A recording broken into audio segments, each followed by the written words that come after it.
একটু খেয়াল করলে দেখবেন যে বর্ষাকালে অসুখ বিসুখের পরিমাণ বেড়ে যায়, কারণ এ সময় বাতাসে আর্দ্রতাজনিত ভাইরাসের প্রকোপ বেড়ে যায়। এ সময় সর্দি কাশির মতো সমস্যা ঘরে ঘরে দেখা যায়। এ সময় আবহাওয়া তো বটেই, অসুখের অন্যতম বড় কারণ হলো খাবার। বর্ষাকালে অসুখ থেকে বাঁচতে চাইলে এড়িয়ে চলতে হবে কিছু খাবার। চলুন জেনে নেওয়া যাক। প্রথমেই কাঁচা খাবারের কথা বলা যেতে পারে। সালাদে বেশিরভাগ সময় আমরা কাঁচা সবজি খাই, কিন্তু বর্ষাকালে এই ধরনের কাঁচা সবজি না খাওয়াই ভালো। কারণ কোনো সবজি রান্না না করা হলে তাতে ব্যাকটেরিয়া থেকে যায়, সেদ্ধ না হলে ব্যাকটেরিয়া নষ্ট হয় না। তাই কোনো শাকসবজি কাঁচা খাওয়া চলবে না, এতে অসুখের ভয় থেকে যাবে।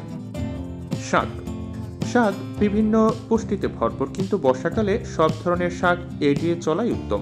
এছাড়া বাঁধাকপি, লেটুস পাতার মতো পাতা জাতীয় সবজি খাও এড়িয়ে চলুন, কারণ এ সময় বর্ষার পানির মাধ্যমে বিভিন্ন জীবাণু এসব পাতায় জমা হয়।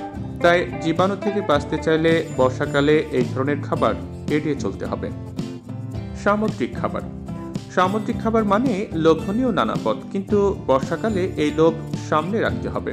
বিশেষ করে সামুদ্রিক বিভিন্ন মাছ ও চিংড়ি এ সময় এড়িয়ে চলুন, কারণ বর্ষাকালে এই ধরনের খাবার থেকে পেটে সমস্যা দেখা দিতে পারে। তাই সামুদ্রিক খাবার বর্ষাকালে বাদ দিতে পারলেই ভালো।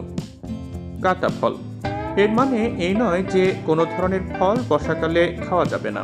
এর মানে হলো রাস্তার ধারে যেসব কাটা ফল বিক্রি হয় সেগুলো খাওয়া চলবে না। আবার বাড়িতে যেসব ফল কাটা হয় সেগুলো কাটার সঙ্গে সঙ্গেই খেয়ে ফেলতে হবে, কারণ ফল কেটে বেশিক্ষণ রেখে দিলে তাতে একসময় ব্যাকটেরিয়া জন্ম নিতে পারে, যা শরীরের জন্য ক্ষতিকর।